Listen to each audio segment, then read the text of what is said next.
Iyo ujugunye urupapuro cyangwa ikibabi hejuru y'itara ryaka, urumuri rwaryo ruranyeganyega. Ibi byose hari ikibitera.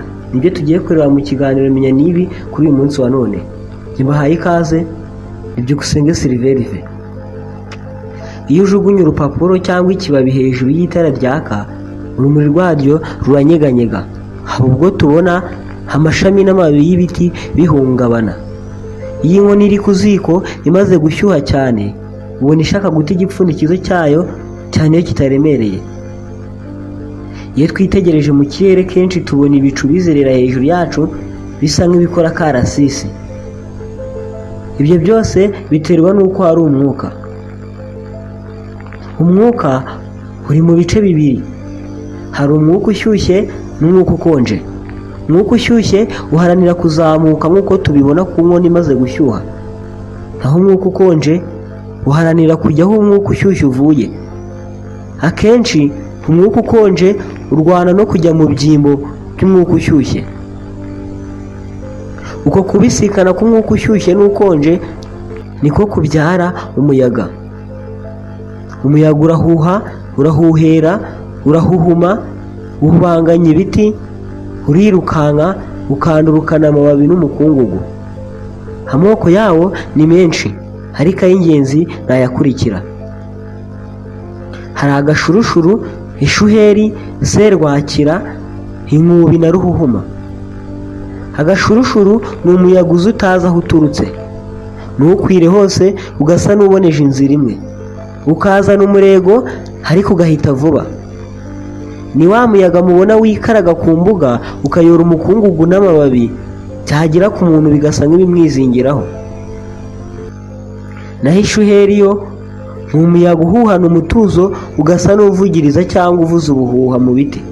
Akameho kawo wumva gacengera mu mubiri.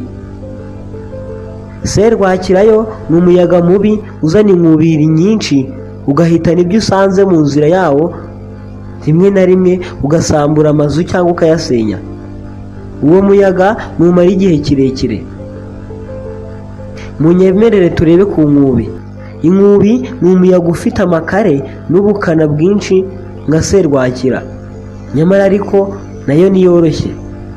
Niyo mubona igusha ibitoki ikabihanyuza, ndetse igahwanyuza amashami y'ibiti, ikagusha amasaka ikayararika mu murima. Inkubi nigira igihe, ishobora kuza igihe cyose cy'umwaka, ariko kenshi ntikunda kuza mu mpeshyi. Ruhuhuma yo ni umuyaga mwinshi kandi mubi cyane, uvuga nk'uhuma, ni naho iryo zina ririkomora. Ruhuhuma ikunda kuza ku muhindo, ikagusha ibitoki, ikararika.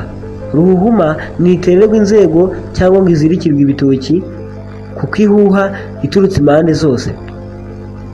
Bishatse kuvuga ko ruhuhuma iyo ihuha igiye kugusha ibitoki cyangwa ibindi ibyo ari byo byose, ituruka iburasirazuba, iburengerazuba, amajyaruguru n'amajyepfo, mbese amerekezo yose. Iyo ijya kugusha ibitoki cyangwa ibindi bintu, irabanza ikabiburabuza, ikabikoza hirya no hino. Ruhuhuma niwo muyaga ukomeye kandi umara igihe kirekire ugereranyije n'indi yose twagiye tubona haruguru, nk'agashurushuru, ishuheri, serwakira, inkubi. Umwuka cyangwa umuyaga ntibigira ibara, ntibigira impumuro, kandi ntibifatika. Ntidushobora kubona umuyaga, ahubwo tubona ibyo ugurukanye cyangwa ibyo uhungabanya. Umuyaga mwiza ufitiye abantu n'ibintu akamaro. Usimbuza umwuka mubi mwiza, utuma ibicu bikoranira mu cyoka, imvura ikagwa kandi neza, ndetse hariho n'amato atwarwa n'umuyaga. Unakoreshwa mu bintu byinshi, nko mu mashini, mu maduka n'ahandi. Umwuka utabayeho n'ibinyabuzima ntibyakabayeho. Naha dusubikiye Menya n'ibi yacu, inari Byukusenge Silverive. Ikiganiro cyacu nakagaruka. Iyi ni Menya Nyirabwenge TV.